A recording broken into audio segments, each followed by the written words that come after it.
क्या आपको पता है कि भारत के पास दुनिया का सिर्फ 4% फ्रेश वाटर का सोर्स है, लेकिन यहाँ दुनिया की 17% पॉपुलेशन रहती है। तो वी कैन इमेजिन कि पानी का मुद्दा यहाँ कितना इम्पोर्टेंट है। एंड इवन भारत एक एग्रीकल्चर बेस्ड नेशन है। फ्रेश वाटर का सबसे बड़ा सोर्स है रिवर। एंड भारत की ज्यादातर रिवर्स मल्टी स्टेट है, यानी एक से ज्यादा राज्यों से होकर गुजरती है। तो इट्स ऑब्वियस कि यहाँ पास्ट, प्रेजेंट और फ्यूचर में भी रिवर के लिए डिस्प्यूट्स तो होंगे ही। फिलहाल भारत के आधे से ज्यादा राज्यों के एक दूसरे के साथ serious river water sharing disputes है। आज इन्हीं के बारे में जानेंगे और ये भी जानेंगे कि ये डिस्प्यूट्स कैसे ओरिजिनेट हुए और वहाँ फिलहाल क्या सिचुएशन है। तो बने रहिए इस इंटरेस्टिंग वीडियो के एंड तक। My name is Fenil and आपने अभी ज्वाइन किया है द ग्राफिक अर्थ। अगर आपको ऐसे ही इंटरेस्टिंग टॉपिक्स पसंद है तो क्यों ना आप हमारे चैनल को सब्सक्राइब कर दे। वैसे हमने इससे पहले भारतीय राज्यों के बॉर्डर एंड लैंड डिस्प्यूट की वीडियो बनाई है, आप वो इंटरेस्टिंग वीडियो आई बटन से देख सकते हैं। फिलहाल बात करते हैं रिवर डिस्प्यूट्स की। सबसे पहले बात करते हैं one of the major river in Indian subcontinent, Narmada river dispute की। नर्मदा ईस्ट से वेस्ट डायरेक्शन में बहने वाली कुछ इकलौती और सबसे बड़ी नदियों में से एक है। नर्मदा के अलावा सिर्फ तापी और मही नदी ही इस डायरेक्शन में बहती है। नर्मदा नदी में सबसे बड़ा डिस्प्यूट है सरदार सरोवर डैम के लिए। इस डिस्प्यूट में गुजरात, मध्य प्रदेश और महाराष्ट्र इन्वॉल्व है, जहाँ से नर्मदा बहती है। लेकिन इनके अलावा नर्मदा से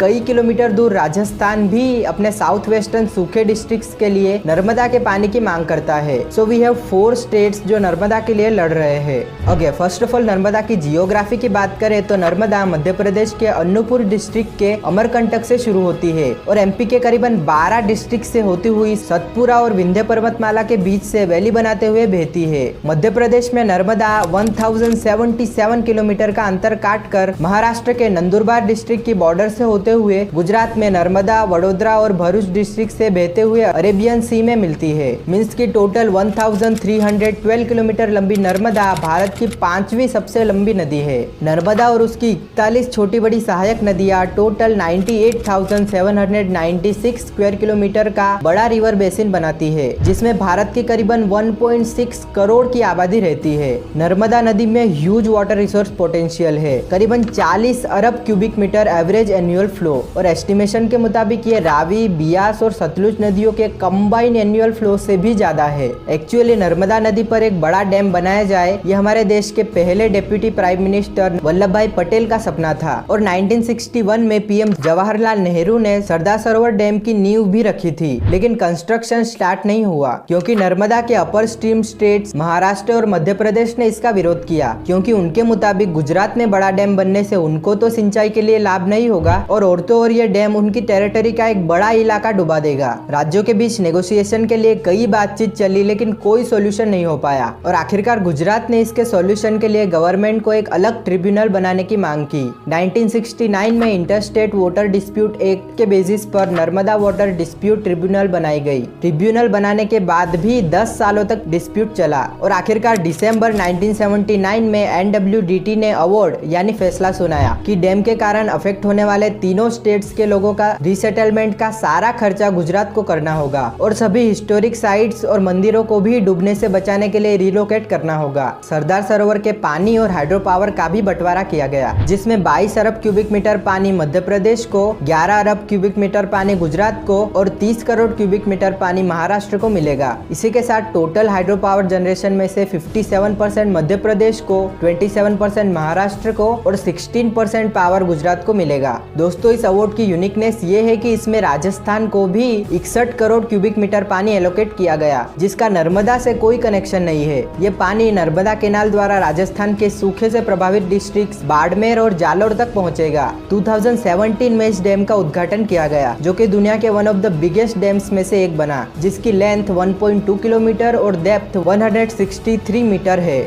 इसी डैम के रिजर्वोयर से नर्मदा केनाल बनाई गई। 458 किलोमीटर यानी दुनिया की सबसे लंबी लाइन्ड इरिगेशन केनाल है। ये केनाल गुजरात के 17 डिस्ट्रिक्ट से होते हुए गुजरात राजस्थान बॉर्डर क्रॉस कर बाड़मेर और जालोर डिस्ट्रिक्ट तक जाती है। नर्मदा केनाल गुजरात और राजस्थान के करीबन 21 लाख हेक्टेयर की जमीन तक सिंचाई का पानी पहुंचाती है। हालांकि दोस्तों, डिस्प्यूट सॉल्व होने के बावजूद भी कई बार लोगों के रीसेटलमेंट, हाइड्रो पावर डिस्ट्रीब्यूशन और नर्मदा बचाओ आंदोलन, जो कि नर्मदा की इकोसिस्टम और डैम के कारण प्रभावित हुए लोगों को बचाने के लिए शुरू हुआ है, उसकी वजह से गुजरात और मध्य प्रदेश के बीच पॉलिटिकल विवाद होता रहता है।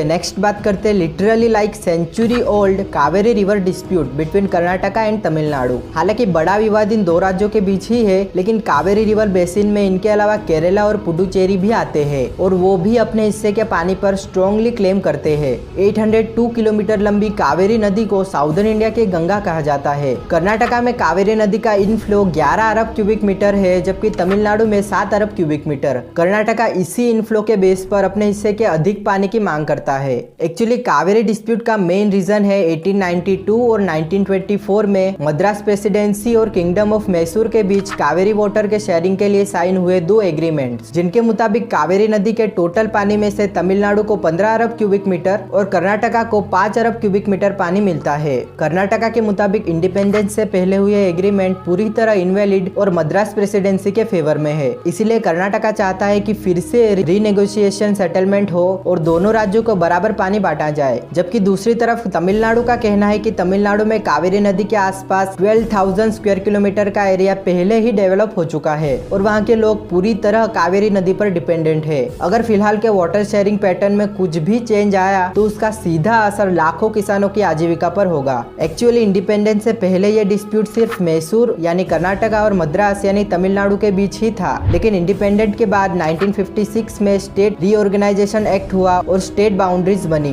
कुर्ग प्रोविंस जहां से कावेरी का उद्भव होता है वो कर्नाटका का पार्ट बना, जबकि मद्रास प्रेसिडेंसी का मालाबार पार्ट केरला में गया। पुडुचेरी पहले ही 1954 में एक अलग यूनियन टेरिटरी बन गई थी। अब इसके कारण केरला और पुडुचेरी भी कावेरी रिवर बेसिन में आ गए। केरला कावेरी की एक मुख्य सहायक नदी काबिनी रिवर के पानी पर क्लेम करता है, जो केरला में उद्भव होती है, एंड पुडुचेरी का काराइकाल रीजन भी कावेरी नदी के मुख पर आता है। अब इन एडिशनल क्लेम्स के कारण ये डिस्प्यूट टेक्निकल लेवल पर और भी ज्यादा कॉम्प्लिकेटेड हो गया। डिकेड्स तक चले नेगोशिएशन के बाद भी जब कोई सॉल्यूशन नहीं हो पाया तो आखिरकार 1990 में इंडियन गवर्नमेंट ने कावेरी वाटर डिस्प्यूट ट्रिब्यूनल बनाई। ट्रिब्यूनल ने फाइनल डिसीजन लेने में कुछ ज्यादा ही करीबन 17 साल लगाए और उसके बीच कई बार 1991, 1995, 1997 एंड 2002 में जब भी साउथ इंडिया में मॉनसून फेल होता और सूखा पड़ता तब कर्नाटका और तमिलनाडु में भयंकर प्रोटेस्ट फूट निकलती कावेरी के लिए। कई बार फिल्मी सितारे भी इन प्रोटेस्ट में शामिल हुए और यहाँ तक कि कर्नाटका में Tamil news channels, Tamil films और तमिलनाडु से आने वाले व्हीकल्स भी बैन हुए हैं।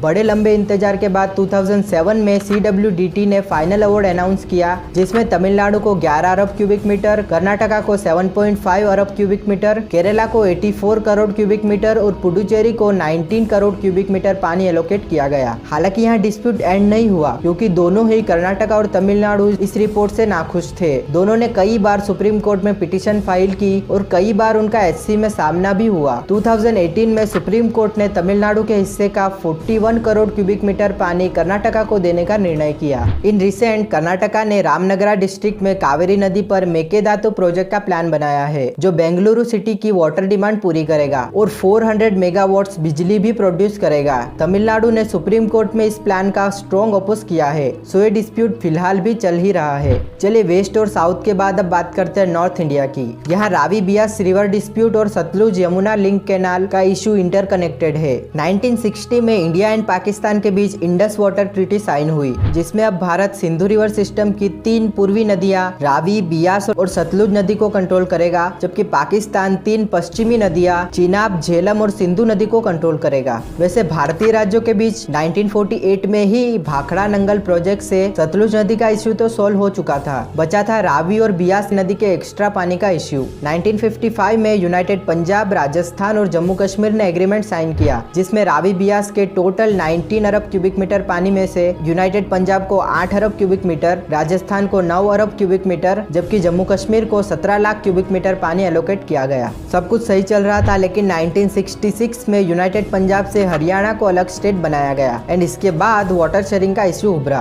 पंजाब और हरियाणा दोनों ही भारत के बड़े एग्रीकल्चर स्टेट्स है। हरियाणा ने पंजाब के टोटल 8 अरब क्यूबिक मीटर पानी में से 5.9 अरब क्यूबिक मीटर पानी की डिमांड की, जबकि पंजाब के मुताबिक रावी और बियास पूरी तरह पंजाब में ही बहती है, तो उसके पूरे पानी पर पंजाब का ही हक है। इसके विपरीत 1981 में यूनियन गवर्नमेंट ने ऑर्डर पास किया कि दोनों ही पंजाब और हरियाणा को 4-4 अरब क्यूबिक मीटर पानी मिलेगा और दिल्ली को भी कुछ 7 लाख क्यूबिक मीटर पानी एलोकेट किया गया। इस पानी के प्रॉपर डिस्ट्रीब्यूशन के लिए 214 किलोमीटर लंबी Sutlej Yamuna link canal propose की गई। ये कैनाल 122 किलोमीटर पंजाब में एंड 92 किलोमीटर हरियाणा में होगी। 1982 में पीएम इंदिरा गांधी ने पटियाला डिस्ट्रिक्ट के कपूरी विलेज में इस कैनाल का कंस्ट्रक्शन लॉन्च किया। तब शिरोमणि अकाली दल इस कैनाल के सख्त विरोध में था और उन्होंने इस कैनाल के विरोध में कपूरी मोर्चा खोला। 1985 में इस डिस्प्यूट को सॉल्व करने के लिए इराडी ट्रिब्यूनल बनाई गई, जिन्होंने 1987 में रिकमेंडेशन दी कि दोनों ही स्टेट्स का वाटर शेयर बढ़ाया जाए। पंजाब को 6.1 अरब क्यूबिक मीटर एंड हरियाणा को 4.7 अरब क्यूबिक मीटर पानी दिया जाए। लेकिन उसके बाद पंजाब में टेररिज्म बढ़ने से ये इश्यू बहुत ज्यादा सेंसिटिव हो गया। मिलिटेंट्स द्वारा अकाली दल के नेता और कैनाल से जुड़े कई इंजीनियर्स और मजदूरों की हत्या की गई।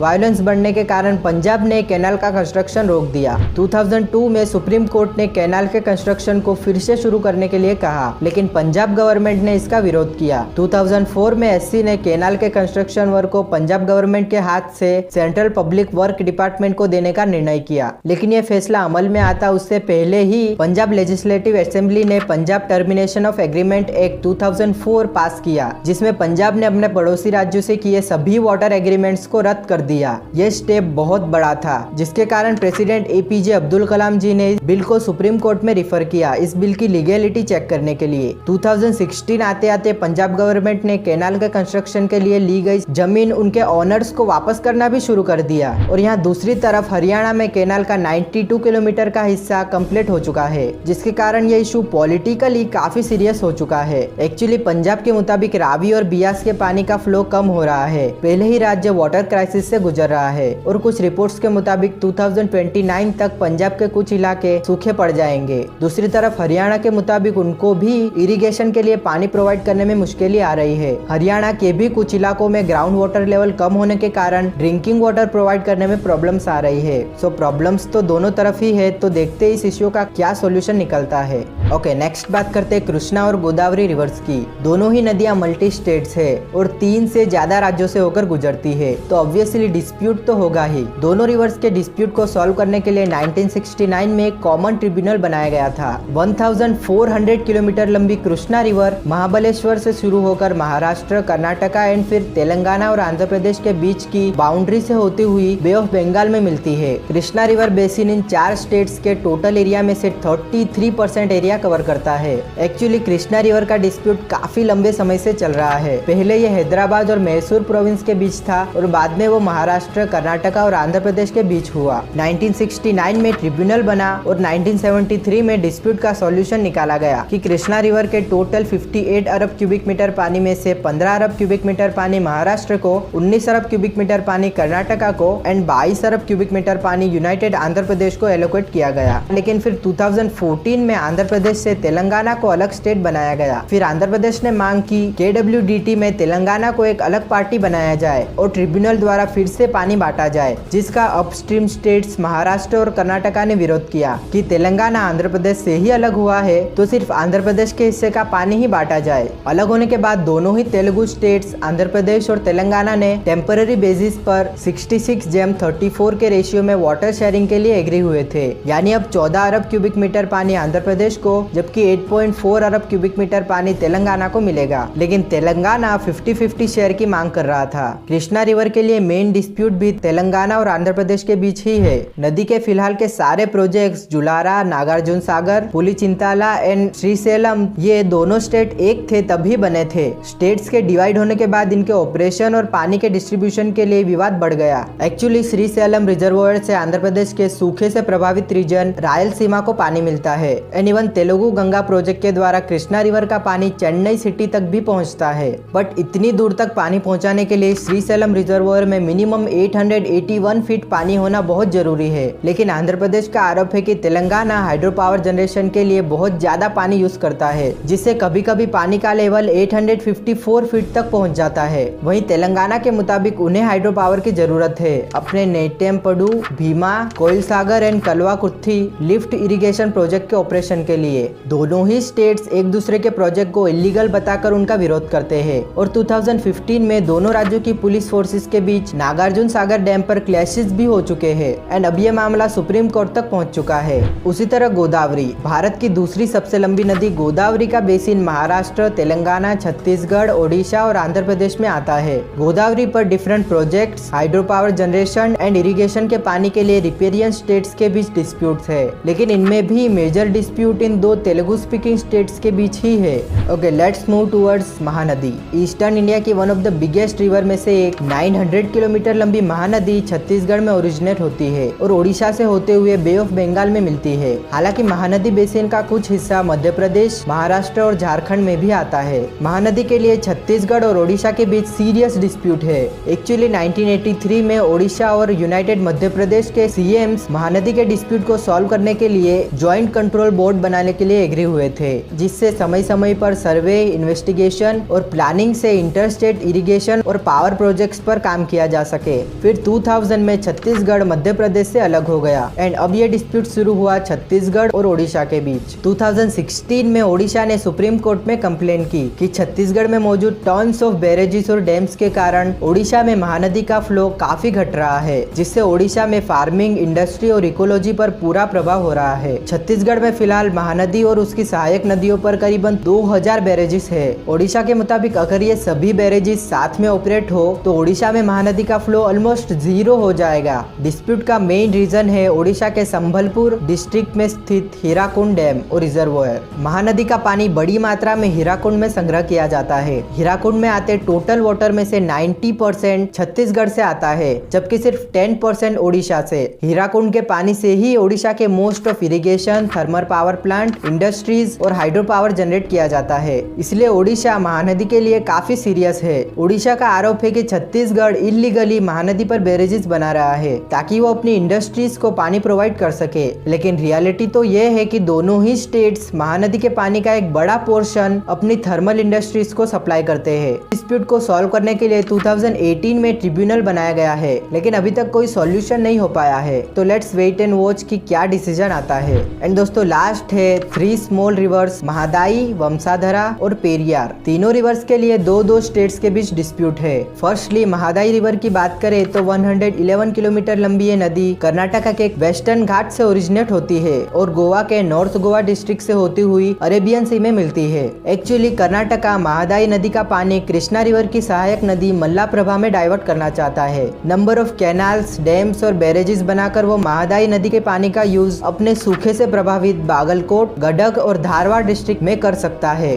गोवा इसका विरोध करता है क्योंकि गोवा का कहना है कि वहाँ की पॉपुलेशन महादाई के नेचुरल पाथ पर पूरी तरह डिपेंडेंट है और इसे जरा भी डाइवर्ट करने से इसका बुरा प्रभाव गोवा के इकोसिस्टम पर होगा, जिससे गोवा के मैंग्रोव्स और ग्रीन बेल्ट भी नष्ट हो सकते हैं। गोवा की रिक्वेस्ट से 2010 में महादाई के डिस्प्यूट को सॉल्व करने के लिए ट्रिब्यूनल बनाई गई है। सिमिलरली 254 किलोमीटर लंबी वंशाधरा रिवर जो ओडिशा के कालाहांडी डिस्ट्रिक्ट में ओरिजिनेट होती है, फिर 29 किलोमीटर की ओडिशा और आंध्र प्रदेश की बाउंड्री बनाती है और आंध्र प्रदेश से होते हुए बे ऑफ बंगाल में मिलती है। दोनों स्टेट्स के बीच एग्रीमेंट हुआ है कि वाटर शेयर 50-50 रहेगा। आंध्र प्रदेश अपने हिस्से के पानी के स्टोरेज के लिए गोट्टा और नेरंदी बैराज बनाना चाहता था। गोट्टा बैरेज तो 1977 में ही बन गया था, लेकिन प्रोपोज्ड नेरंदी बैरेज बनाने से ओडिशा के 106 एकड़ फार्मलैंड के डूब जाने का खतरा था। इसलिए ओडिशा ने 2006 में आंध्र प्रदेश के खिलाफ कंप्लेन की थी। इसी डिस्प्यूट के लिए ट्रिब्यूनल बनाया गया और उन्होंने सॉल्यूशन भी बताया कि नेरंदी बैरेज बनाने के लिए ओडिशा 1 साल के लिए अफेक्टेड 106 एकड़ की जमीन आंध्र प्रदेश को सौंपेगा और इस प्रोसेस का सारा खर्चा आंध्र प्रदेश को उठाना होगा। लेकिन ग्राउंड लेवल पर इस सॉल्यूशन का इम्प्लीमेंटेशन अभी तक नहीं हो पाया है और पॉलिटिक्स दोनों तरफ हाई है। एंड बात करें पेरियार रिवर की तो यहाँ डिस्प्यूट है तमिलनाडु और केरला के बीच मुल्ला पेरियार डैम को लेकर, जो पेरियार रिवर पर केरला के इडुक्की डिस्ट्रिक्ट में है। फिलहाल तमिलनाडु इस डैम को मेंटेन और ऑपरेट करता है अपने 5 साउदर्न डिस्ट्रिक्ट्स की ड्रिंकिंग और इरिगेशन के लिए पानी की जरूरत पूरी करने के लिए। एक्चुअली ये डैम 1800s में प्रिंसली स्टेट ट्रावणकोर में बनाया गया था और 1886 में ट्रावणकोर ने 999 साल की लीज पर यह डैम मद्रास प्रेसिडेंसी को सौंपा था। इंडिपेंडेंस के बाद नया एग्रीमेंट बनाया गया और तभी से तमिलनाडु केरला को डैम के पानी के लिए रेंट पे कर रहा है। अब डिस्प्यूट ये है कि केरला डैम में वाटर लेवल 136 फीट रखने की डिमांड करता है, क्योंकि 120 साल पुराना यह डैम इडुक्की में है जो अर्थक्वेक प्रोन रीजन में आता है और कई बार भूकंप के बाद डैम पर क्रैक्स भी देखी गई है। अगर यह डैम टूटा तो केरला के 30 लाख से ज्यादा लोगों की जान पर सीधा खतरा होगा। इसी इशू के लिए केरला में कई बार प्रोटेस्ट भी हो चुकी है, लेकिन तमिलनाडु डैम के ऑप्टिमम यूज के लिए पानी का लेवल 142 फीट रखने की डिमांड करता है और इसी के कारण इनके बीच सीरियस विवाद है।